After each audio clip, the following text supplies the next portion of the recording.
Lecture du livre du prophète Daniel.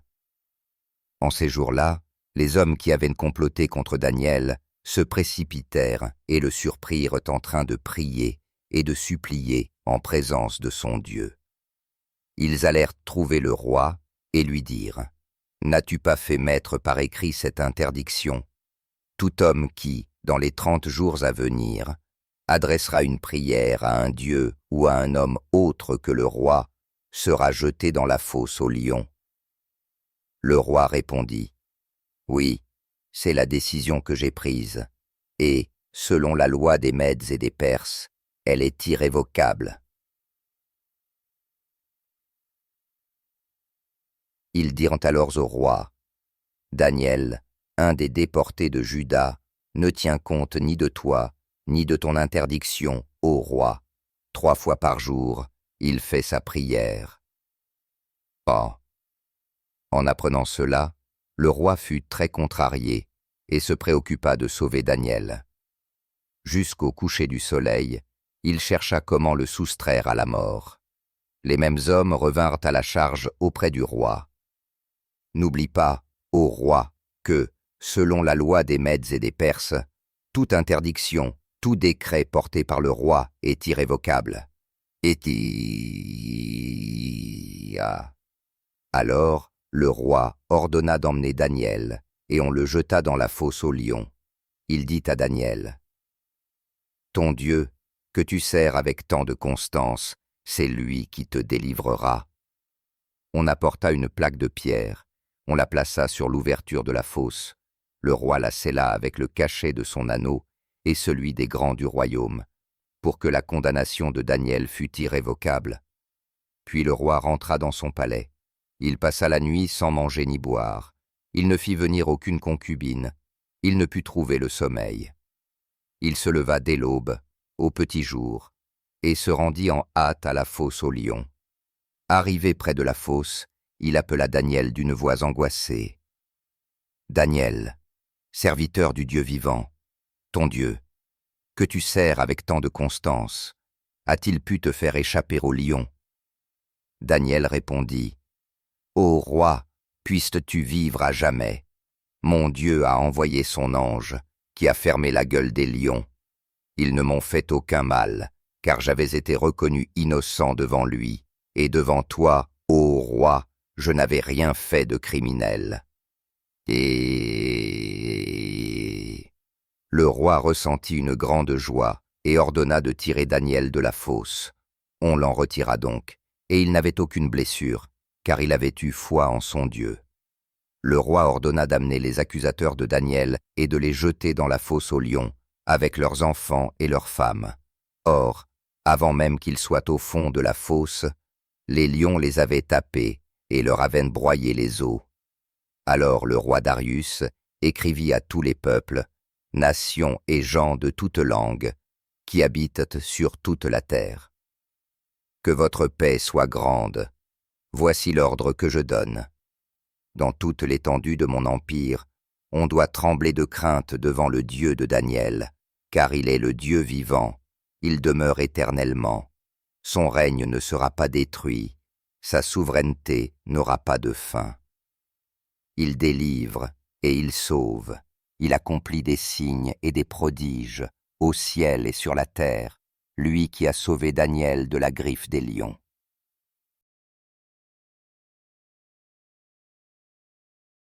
Évangile de Jésus-Christ selon saint Luc. En ce temps-là, Jésus disait à ses disciples : « On portera la main sur vous, et l'on vous persécutera. On vous livrera aux synagogues et aux prisons. On vous fera comparaître devant des rois et des gouverneurs, à cause de mon nom. Cela vous amènera à rendre témoignage. Mettez-vous donc dans l'esprit que vous n'avez pas à vous préoccuper de votre défense. C'est moi qui vous donnerai un langage et une sagesse, à laquelle tous vos adversaires ne pourront ni résister, ni s'opposer. Vous serez livrés même par vos parents, vos frères, votre famille et vos amis, et ils feront mettre à mort certains d'entre vous. Vous serez détestés de tous, à cause de mon nom. Mais pas un cheveu de votre tête ne sera perdu. C'est par votre persévérance que vous garderez votre vie. Acclamons la parole de Dieu. Alors imaginez un peu le tableau. D'un côté, on a la loi d'un empire, un empire tout-puissant. Et de l'autre, la foi inébranlable d'un seul homme. Aujourd'hui, on va plonger au cœur de deux récits bibliques qui explorent justement ce conflit, un conflit intemporel. D'abord, l'histoire de Daniel dans la fosse aux lions, et puis une vision prophétique sur le destin du monde. Deux époques, mais au fond, c'est la même question qui se pose. Jusqu'où la foi peut-elle aller face à la persécution ? C'est un dilemme qui traverse les âges. Que faire quand les lois des hommes exigent de trahir ce en quoi on croit le plus profondément ?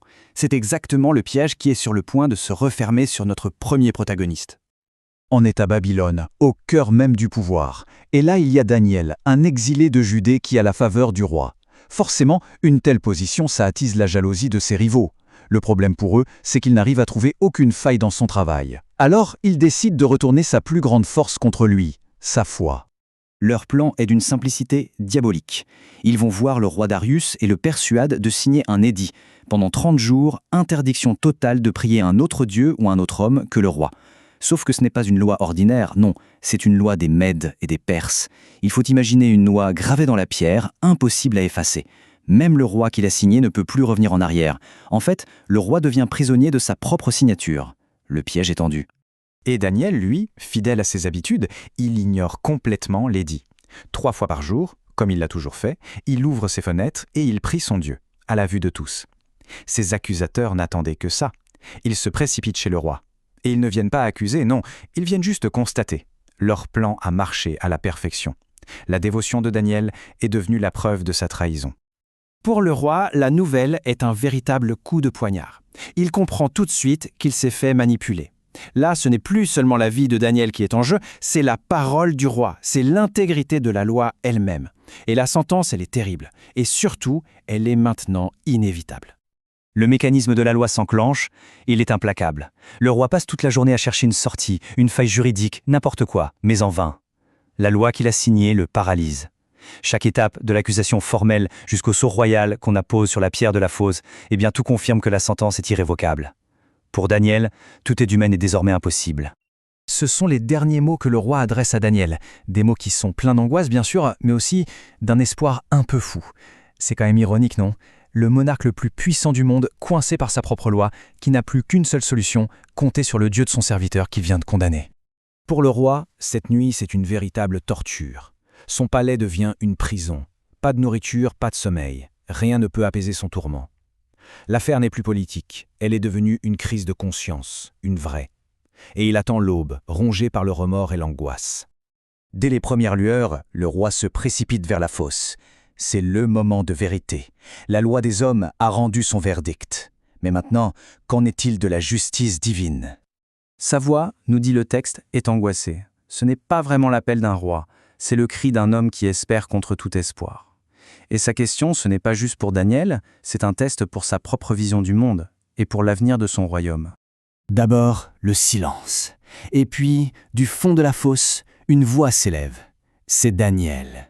Le soulagement doit être immense, le triomphe est total. Il n'est pas seulement vivant, non, il proclame son innocence. Une innocence qui a été validée, pas par une cour de justice humaine, mais par une intervention divine, qui a littéralement fermé la gueule des lions. Le roi, fou de joie, ordonne qu'on remonte Daniel. Il est indemne, pas une égratignure. Mais la justice du roi, maintenant qu'elle est libérée, elle est aussi rapide que terrible. La même fosse, qui a été un sanctuaire pour Daniel, devient le tombeau de ses accusateurs. Le message est brutal, mais il est clair. La foi mène au salut et la malice mène à la destruction.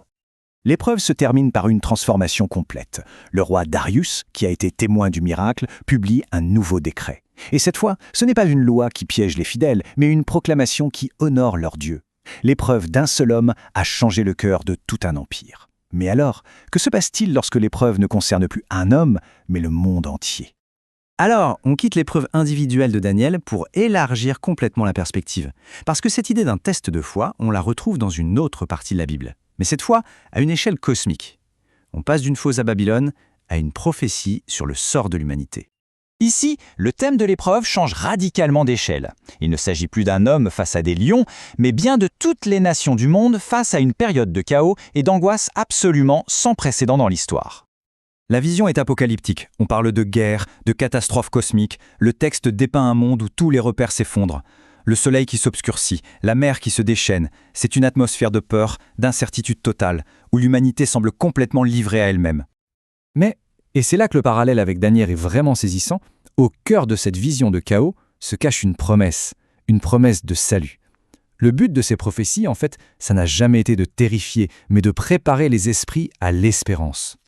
On pourrait presque voir la fosse aux lions comme une sorte de répétition générale de cette épreuve mondiale. Dans les deux cas, la situation semble désespérée, il n'y a aucune issue humaine possible. Et dans les deux cas, le salut ne vient pas de la terre, mais du ciel, sous la forme d'une intervention divine spectaculaire. Ça, c'est le point culminant de la prophétie. Au moment où le monde est plongé dans le chaos, les yeux se tournent vers le ciel. Et cette venue, elle n'est pas décrite comme un événement secret, non. C'est une manifestation glorieuse, visible par tous, qui marque la fin de l'épreuve et le début de la rédemption. Et tout se termine sur cette instruction qui est assez paradoxale. Face à des signes qui devraient normalement inspirer la terreur, le message c'est tout l'inverse. Levez la tête. Parce que pour les croyants, ces signes ne sont pas la fin de tout, mais au contraire le commencement de la délivrance. Ces deux récits, Daniel et la prophétie, nous renvoient finalement à une question fondamentale. Face à nos propres fosses aux lions, qu'elles soient personnelles ou collectives, qu'est-ce qui donne la force de relever la tête plutôt que de céder à la peur ?